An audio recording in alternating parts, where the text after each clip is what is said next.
Friends, this is K. Mujakar, lecturer in commerce. In this video, we can discuss about the entrepreneur versus manager. We can discuss in this video elaborately what is meant by entrepreneur and what is meant by a manager. Of course, till now we are discussing about the entrepreneur, how the entrepreneur will be. Regarding his characteristics, we have discussed how the entrepreneur must be, how the problems are facing by the entrepreneur. Why I'm chosen this topic means now, in order to understand to you clearly, first of all, how the entrepreneur has to come, then how what are its characteristics, then while entering into a business, how the entrepreneur faces a problem. Okay, however, we have discussion what is meant by entrepreneur. All you know how the entrepreneur works in an entire business organization, how the entrepreneur provides an employment opportunities to all the people and develops to the backward areas and also to the many regions of our country. And also we also know that he entrepreneurs nowadays plays a key role in the every organization. Not only in every organization, the entrepreneurs are a key role. They are supporting to the entire nations in the development of GDP, like gross domestic product, and per capita income, as well as national income also. Before going to discuss this video, anyone have not subscribed my video, subscribe my channel in order to get further updates to you. Another thing I want to say to you, share this video to many of the students, due to that they may helpful in exams, and who are the candidates who are in interest in startups like entrepreneurship, it will helpful to them. And also one thing to you I want to tell you, based on this entrepreneurship, there are many competitive exams also on these types of entrepreneurs. Please watch daily net, you may get some type of opportunities regarding this. And also the entrepreneurship development cells is in every university. If you prove your talent, definitely the government will allocate funds to start up any small entity. Okay, in this topic we can discuss what is meant by entrepreneur, what is meant by manager. Who is the manager here? Almost all I am giving here marker to you. We know about the entrepreneur. Entrepreneur starts a business, he is the risk taker, he motivates the employees, he supports the entire organization. Okay, almost all we know about the entrepreneur. Here we can know, in this video mainly I am giving and focusing on manager only. Why? Because who is manager? Of course, in ప్రతి ఆర్గనైజేషన్లో manager అనే వ్యక్తి కూడా ఒక key role అనేది enrol చేస్తుంటాడు. How the manager will works in every organisation, how the manager is works in every organisation. But the salary of the manager దేనిపైన depend అయి ఉంటుందంటే ఆ organisation capacity and capabilities and size of the ఆర్గనైజేషన్ని బట్టి, and also ఆ యొక్క products manufacture చేసే కంపెనీని బట్టి ఈ విధంగా ఉండొచ్చు.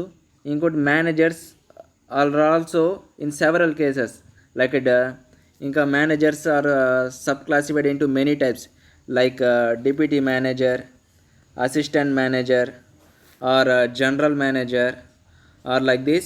Several roles are played by the manager. Whatever it may be, we can discuss about the manager, how the manager wants to be, ఏ విధంగా మేనేజర్ వర్క్ చేయాలి, ఏ విధంగా తన యొక్క డ్యూటీస్ని ఆర్ సర్వీసెస్ని ప్రతి ఆర్గనైజేషన్కి ఇవ్వాలి. ఓకే, ఇక్కడ ఇంకా చెప్పాలంటే manager not only he should be as a salaried employee. Manager ఏ విధంగా హార్డ్ వర్క్ చేయాలంటే ఒక ఆర్గనైజేషన్ని తప్పకుండా కంట్రోల్ చేసే లెవెల్లో ఉండాలి.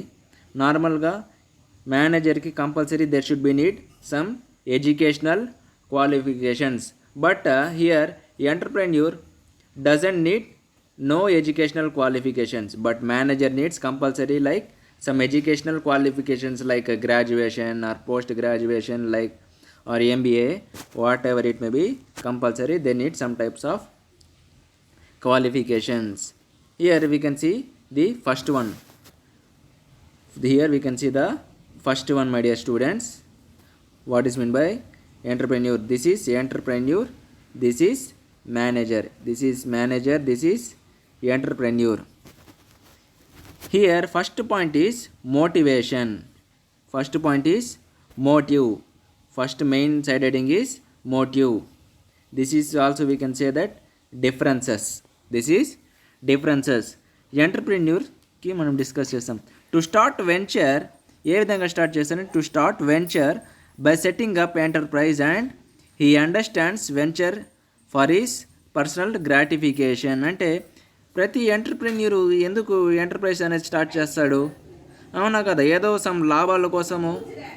ఇంకోటి ఏమిటంటే ఒక వెంచర్ అనేది, వెంచర్ క్యాపిటల్ అంటే ఏం లేదు ఇక్కడ. వెంచర్ క్యాపిటల్ అంటే జస్ట్ ఇప్పుడు వెంచర్ క్యాపిటల్ అంటే మీకు ఫైనాన్షియల్ మార్కెట్ సర్వీసెస్లో కూడా వస్తుంది లాస్ట్ యూనిట్లో, లేకపోతే యూనివర్సిటీ సిలబస్ని బట్టి జేఎన్టీయూ కానీ ఎస్వియు కానీ ప్రతి యూనివర్సిటీని బట్టి అక్కడ వెంచర్ క్యాపిటల్ అనేది మనము డిస్కస్ చేస్తాం. ఇక్కడ వెంచర్ అంటే ఏం లేదు, ఇక్కడ ఒక ప్రాజెక్ట్ లాంటిది. ఇక్కడ వెంచర్ అంటే ఒక ప్రాజెక్ట్ మీనింగ్, ఓకేనా. ఒక వెంచర్ అంటే ఇక్కడ ప్రాజెక్ట్ మీనింగ్. వెంచర్ అంటే ఇక్కడ ఒక ప్రాజెక్ట్. ఇక్కడ వెంచర్ అంటే ఒక ప్రాజెక్టు. ఎలాంటి టైప్స్ ఆఫ్ ప్రాజెక్ట్ అంటే అది పెద్ద ప్రాజెక్ట్ ఉండొచ్చు, చిన్న ప్రాజెక్ట్ ఉండొచ్చు, లేకపోతే మీడియం టర్మ్ ప్రాజెక్ట్ ఉండొచ్చు. ఆ ఎంటర్ప్రెన్యూర్ క్యాపబిలిటీని బట్టి, ఆ ఎంటర్ప్రెన్యూర్కి ఉండే ఆలోచనని బట్టి, ఆ ఎంటర్ప్రెన్యూర్కి వచ్చిన ఫండ్స్ని బట్టి, ఆ ఎంటర్ప్రెన్యూర్ ఎదుర్కొన్న ప్రాబ్లమ్స్ని ఎదుగుమించి రెమెడీస్ని తీసుకొని ముందుకు వచ్చిన అలాంటిది ఏదైనా సరే వెంచరే అంటాము. మనం జనరల్గా అడ్వర్టైజ్మెంట్స్లో చూస్తూ ఉంటాము, ఒక పెద్ద వెంచర్ ఎస్టాబ్లిష్ చేసినామని. వెంచర్ అంటే ఏం లేదు, అక్కడ ఒక పెద్ద ప్రాజెక్ట్ అని. ఎంటర్ప్రెన్యూర్ కూడా అంతే కదా, ఒక కంపెనీ స్టార్ట్ చేస్తున్నాడంటే దాని మీనింగ్ ప్రాజెక్ట్ అని మనం చెప్పుకోవచ్చు కదా ఈజీగా. ఎందుకు స్టార్ట్ చేస్తాడు? వాడి పర్సనల్ గ్రాటిఫికేషన్, అంటే వాడి సొంత ఆలోచన లేకపోతే లాభాల కోసము. అవునా కదా. ఇప్పుడు మనము జనరల్గా ఫ్యాక్ట్గా చెప్పుకుంటా ఉంటాం, థియరీ ప్రకారం ప్రతి ఎంటర్ప్రెన్యూరు వెల్త్ కోసం పాటుపడాలి. ఫస్ట్ స్థాపించిన వెంటనే లాభాల కోసము ఫోకస్ చేసినట్టయితే వాడికి బిజినెస్ డెవలప్ కాదు. వెల్త్ కోసం కష్టపడాలి, ఎంప్లాయ్మెంట్ ఆపర్చునిటీస్ అనేది ఇవ్వాల్సిందే ప్రతి ఎంటర్ప్రెన్యూరు. ఇంకా నేషనల్ ఇన్కమ్ కోసము కష్టపడుతున్నాడు అని మనం చెప్తా ఉంటాం. కాకపోతే మనం ఇక్కడ ఒక ఫ్యాక్ట్ డిస్కస్ చేస్తాం.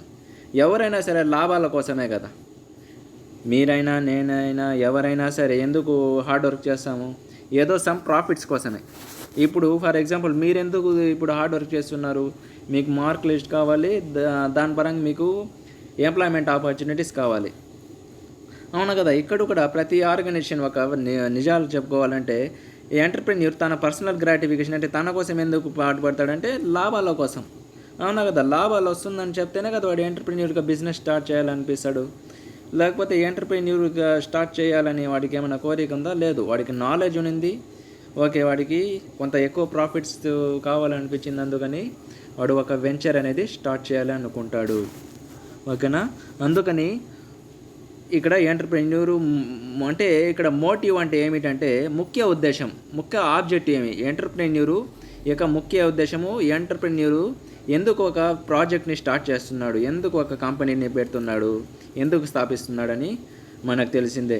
ఇంకా ఫ్యాక్ట్ చెప్పుకోవాలంటే ఇప్పుడు జనరల్గా మనకు తెలిసిందే, మనం ఏమంటాము ఇప్పుడు మనది ఇండియా అనేది మిక్స్డ్ సిస్టమ్, అవునా కదా, మిక్స్డ్ సిస్టమ్.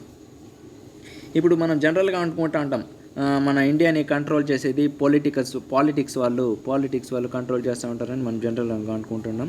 కాకపోతే జనరల్గా మన ఒక ఇండియన్ సిస్టమ్ని మెయింటైన్ చేసేది ఎవరంటే ఒక కార్పొరేట్ కంపెనీస్ మాత్రమే. అర్థమవుతుందా? ఒక ఇండియా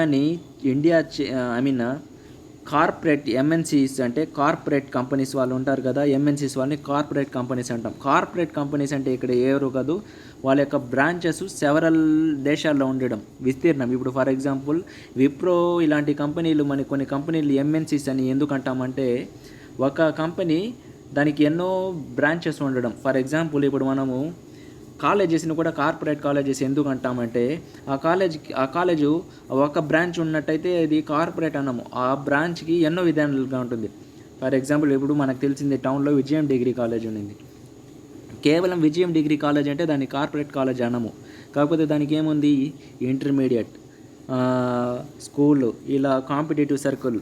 అందుకని ఇలాంటి ప్రైవేట్ కాలేజెస్ అంతా కార్పొరేట్ సంస్థగా మారిపోవడానికి కారణం ఏమంటే దానికి ఎన్నో బ్రాంచెస్ ఉంటాయి. అలాగే కంపెనీ కూడా ఎన్నో బ్రాంచెస్ ఉన్నట్టు దానికి ఒక కార్పొరేషన్ అంటాము.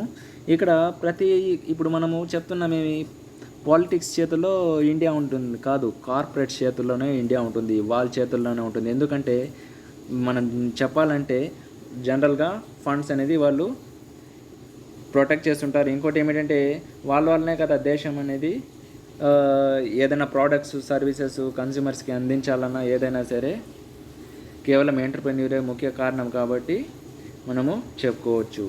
ఇంకా ఇక్కడ వీడి యొక్క ఉద్దేశం ఏమిటంటే, ఇక్కడ already to do services for already setup enterprises. Entrepreneur ఏం చేస్తాడు జనరల్గా అంటే, అదే మేనేజర్ మనం చెప్పుకుంటున్నాం కదా, మేనేజర్ ఏం చేస్తాడు జనరల్గా సర్వీసెస్ చేస్తాడు. ఎట్లా సర్వీసెస్ చేస్తాడు, వాడు అపాయింట్ అయి ఉంటాడు, వాడు ఉండే ఆర్గనైజేషన్లోనే కదా వాడు సర్వీస్ చేస్తాడు.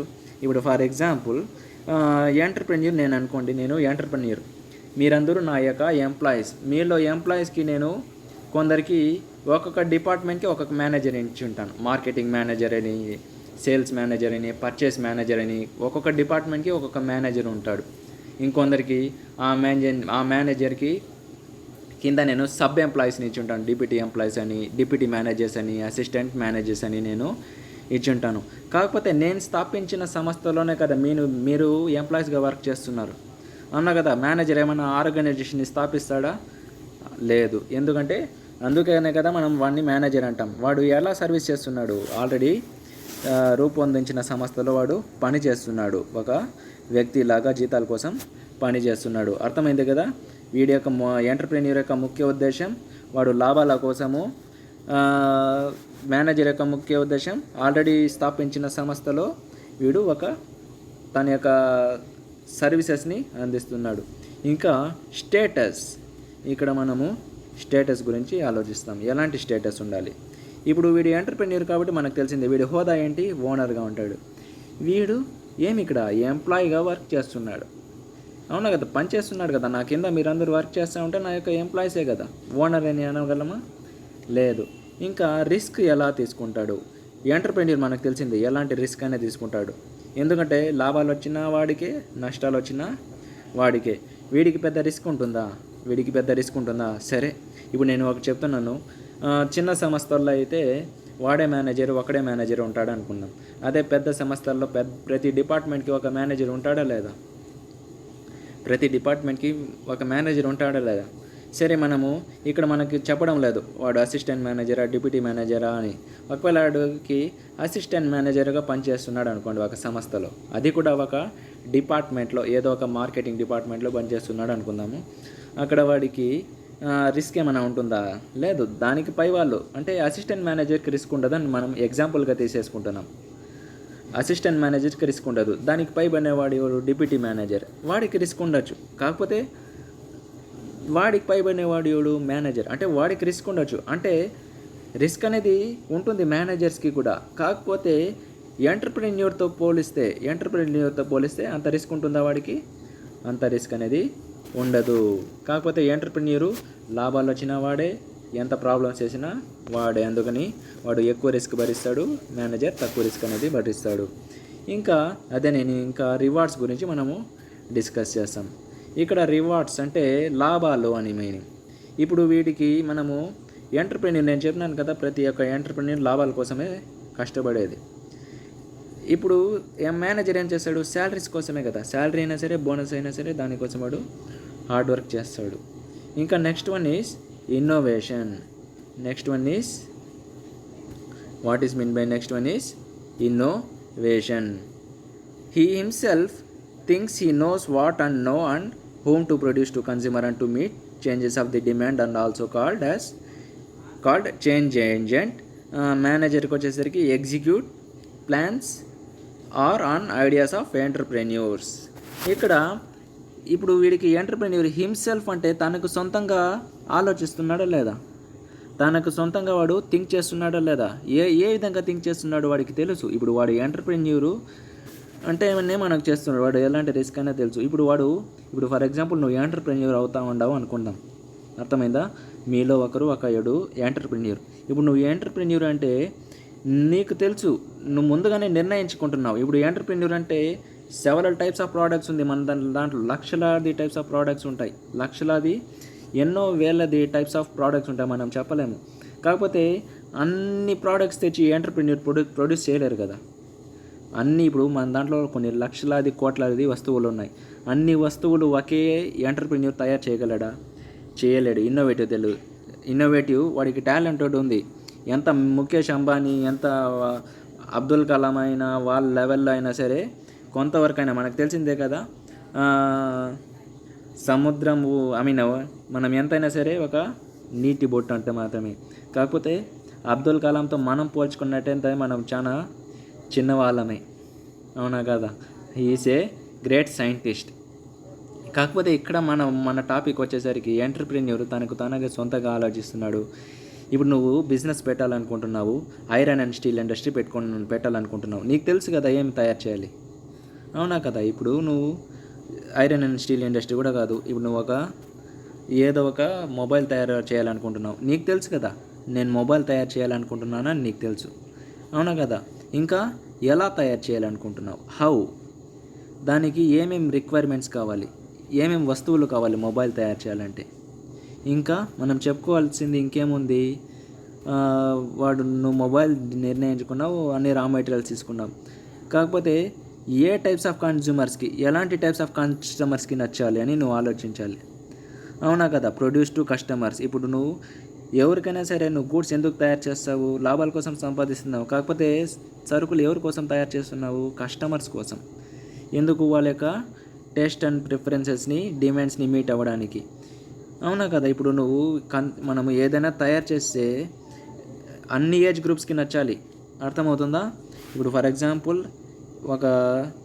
ఫర్ ఎగ్జాంపుల్ కొన్ని సినిమాలు మనము తీస్తూ ఉంటాం. ఇప్పుడు డైరెక్టర్స్ని కూడా మనం ఎంటర్ప్రెన్యూర్స్గా మనము అంచనా వేసుకుందాం. ఎందుకంటే వాళ్ళు కూడా కొత్తగా క్రియేటివిటీ చేస్తూ ఉంటారు కొంతమంది. అలాంటి సిచ్యువేషన్స్లో వాడు ముందుగానే చెప్పేస్తాడు కదా, ఇది పిల్లలకి ఈ సినిమాలో అప్లై కాదు, లేకపోతే ఇది పెద్దవాళ్ళు మాత్రమే చూడాలి. ఓకే, ఇంకా బెస్ట్ ఎగ్జాంపుల్ టూత్ పేస్ట్ అని మనము చెప్పేసుకుందాం. టూత్ పేస్ట్ అంటే కోల్గేట్, క్లోజప్ ఏం చెప్తారు, పిల్లలకి దూరంగా ఉంచండి, ఇంకా మెడిసిన్స్ పిల్లలకి దూరంగా ఉంచండి అని.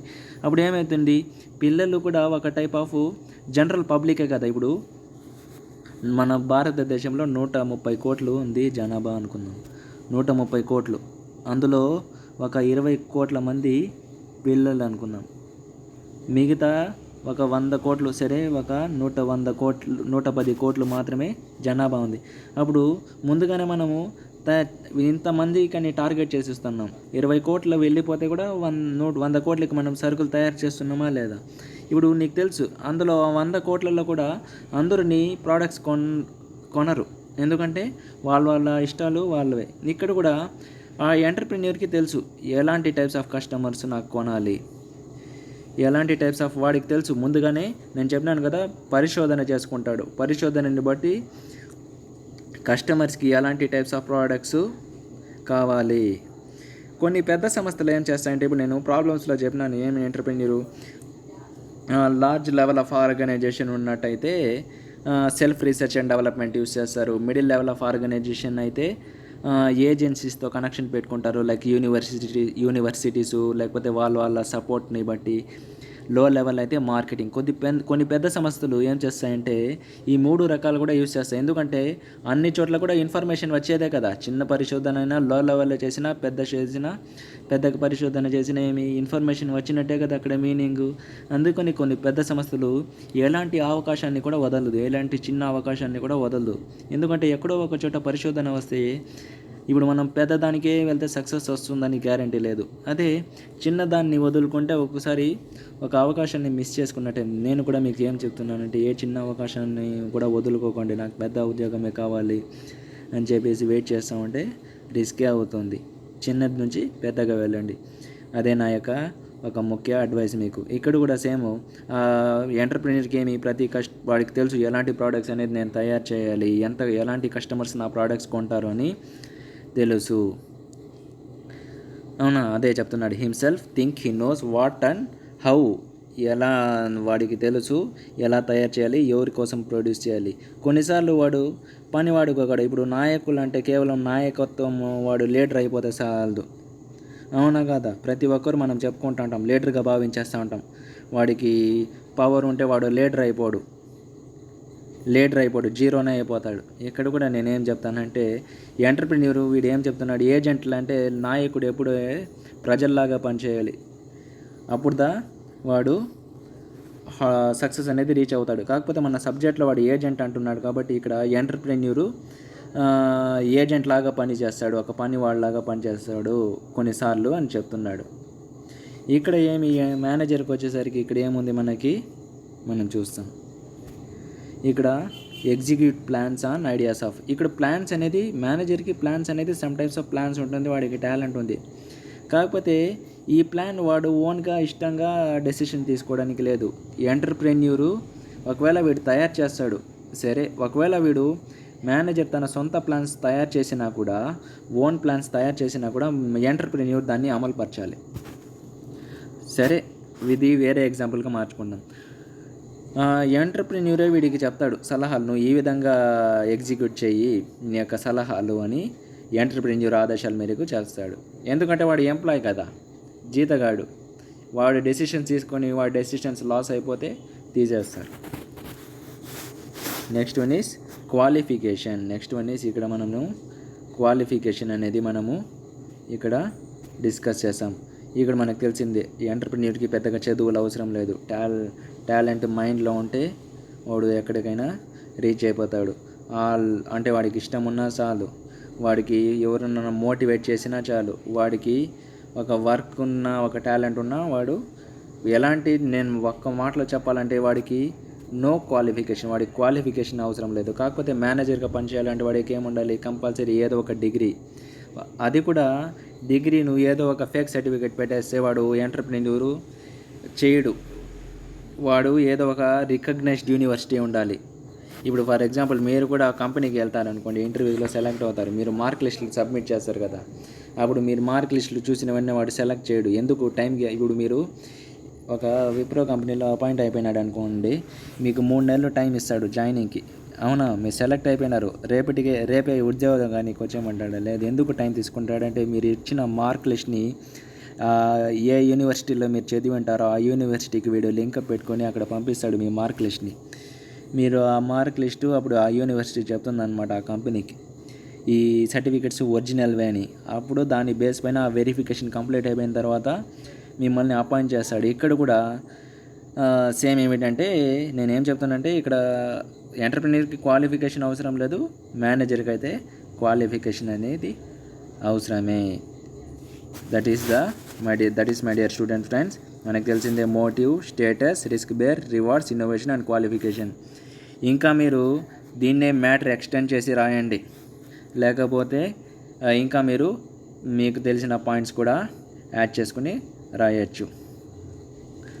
ఎప్పుడైనా ఫ్రీగా ఉండేటప్పుడు నా యొక్క వీడియోస్ని వాచ్ చేస్తూ ఉండండి, ఇంకా బాగా మీకు అర్థమవుతుంది. ఎప్పుడైనా సరే మీరు నా యొక్క యూట్యూబ్ కామెంట్ బాక్స్లో క్వశ్చన్ చేయొచ్చు. Thanks for watching my channel. అందరూ వీడియో ఎండ్ వరకు వాచ్ చేయండి. జై హింద్.